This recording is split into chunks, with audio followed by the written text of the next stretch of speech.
Well, let's turn to Proverbs 13. Proverbs 13, we've been in this chapter for a couple weeks now. The first week, we looked at really the hallmark of wisdom, which according to these verses, a constellation of verses within these verses, a subject grouping, according to those, one of the hallmarks of wisdom is teachability. And we looked through the verses that dealt with that. 7 out of the 25 Proverbs in this chapter deal in one way or another with the need to be teachable. That is, to seek godly counsel, as we saw one of the verses said, or to take God's word seriously, to seriously consider the law of the wise, the wise that God raises up in every generation to teach us from his word. And then maybe most of all, to listen to a rebuke. So critical to be teachable on that level. That's repeated 3 times in this chapter, teachability. We saw that it applies in all sorts of ways, to kids as well as adults, to kids through the rod of discipline, which parents dare not neglect. And for that and many other reasons, teachability means some adversity. The rod of discipline, that's adversity in the life of our kids. God's rod of discipline in our lives, through which he seeks to teach us, means some adversity. As you discipline yourself, wanting to be teachable and to change based on what God says, or as God intervenes and disciplines us, there can be adversity. In fact, in many ways, the Christian life is characterized by this, by pain, the pain of self-discipline, the pain of God's discipline for our good, that we might share in his glory, according to the book of Hebrews. So if the hallmark of wisdom is teachability, and if to be truly teachable means to be truly changeable, we don't change without paying off so often, right? And so that means that some of life, anyway, is going to be an overcoming struggle. As Christ says to each of the churches in the book of Revelation, he who overcomes, I will give so and so. He said that 7 times. Some of life will involve discipline, hard work, humble pie, enduring to be told something, enduring to be changed. Through many tribulations, we must enter the kingdom of heaven, Acts 14:22. It's not all of life, but it's some of it. And it's a theme that comes up again and again in the book of Proverbs. And the question is that we're going to move into today is it worth it? We saw a number of months ago that without heaven, no, it's not worth it. Remember that? Without the resurrection that gets us to heaven, Paul said, without that, we are of all people most to be pitied. Because God gets to work on us once we're his children and changes us. But it's not just heaven. There's payback in the here and now. We can't exactly hold our breath all our lives waiting for heaven, as God knows. And he knows that. He doesn't expect us to, because though the hallmark of wisdom, according to Proverbs 13, is teachability, malleability, the ability to endure some pain, the hope of the wise, according to this very chapter, Proverbs 13, the hope of the wise is true prosperity. Prosperity in the present. And we're going to see that whether or not it's worth it all depends, in a lot of ways, on what we value in life. What kind of prosperity we're looking for. Is it comfort or character? Character is about as rich as you can get. Is it money or maturity? Is it happiness or holiness? This week and next week, or I guess in 3 weeks when we meet again on Sunday night, we're going to be looking at this hope of the wise. Because to eat humble pie is the recipe for true prosperity. Not just in the by and by, but in the here and now. And if you have eyes to see that true prosperity and the values to prize the wealth of the wise, you'll see that the payback is in the here and now as well. So what wealth comes to those who are truly teachable? What wealth, I wonder? Well, let me just tick through what this chapter teaches, the verses on it, and then we'll start unpacking them. Proverbs 13:2. From the fruit of man's mouth he enjoys good, but the desire of the treacherous is violent. From the fruit of a man's mouth he enjoys good. There will be a great return for your words. That's what he's saying in verse 2. Verse 3. The one who guards his mouth preserves his life. That's hard work to guard our mouths sometimes. It requires discipline. Is it worth it? The man who guards his mouth preserves his life. The one who opens wide his lips comes to ruin. If you guard your mouth, you preserve your life. The idea is you'll get guarded lips that will safeguard your life, we're going to see. Payback in the here and now. Verse 4. The soul of the sluggard craves and gets nothing, but the soul of the diligent is made fat. You'll get the dividends of diligence. Verse 6. Righteousness guards one whose way is blameless, but wickedness subverts the sinner.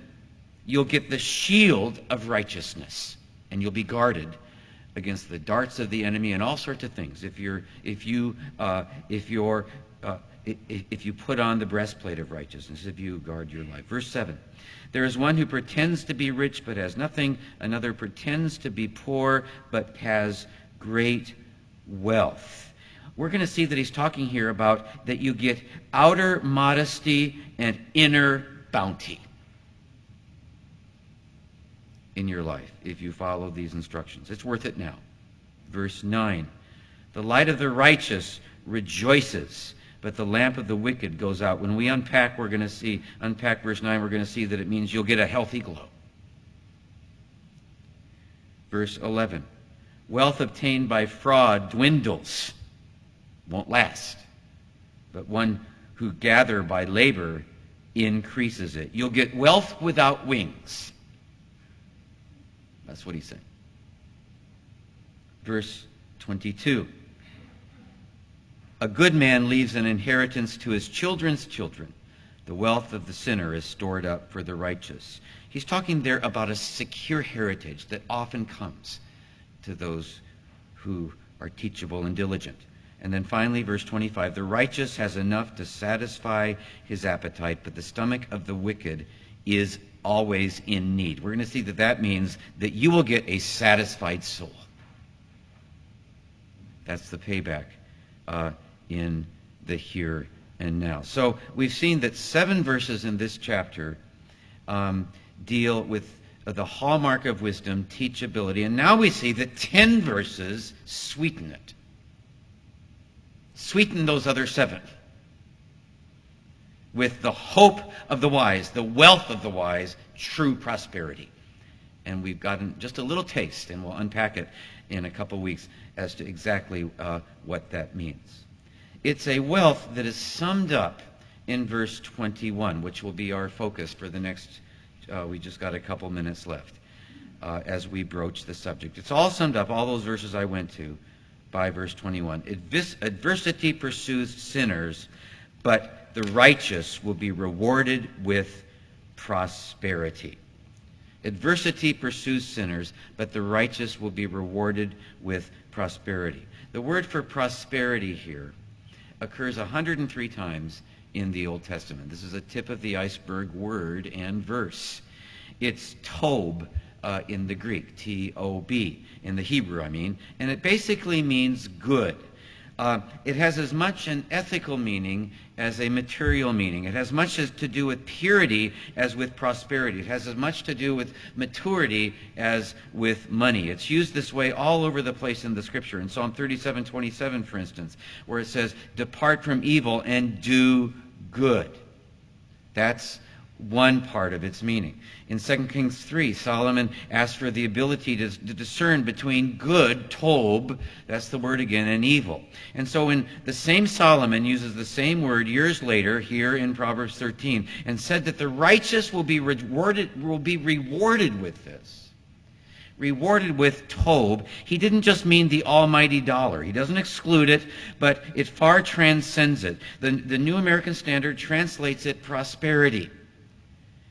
But that rendering is far too surfacey for the real at least as prosperity is understood by your average red-blooded American. Rather, what Solomon meant, if you unpack that word in the Hebrew, he meant that the righteous will be rewarded with good, and by that he means with the good life. In the best sense of the term. With the good that rises out of goodness. The righteous will enjoy the consequences of character, which will more than make up for the horrible circumstances that forge your character. It's in the here and now that you'll be rewarded. Because though adversity pursues sinners, the righteous will be rewarded, according to this verse, with true prosperity. Tob. The word Tob goes all the way back to Genesis 1, where God created the world and he saw that it was what? Good. He saw that it was very good. And then Solomon unpacks what he means by that in Proverbs 8, which Dave read.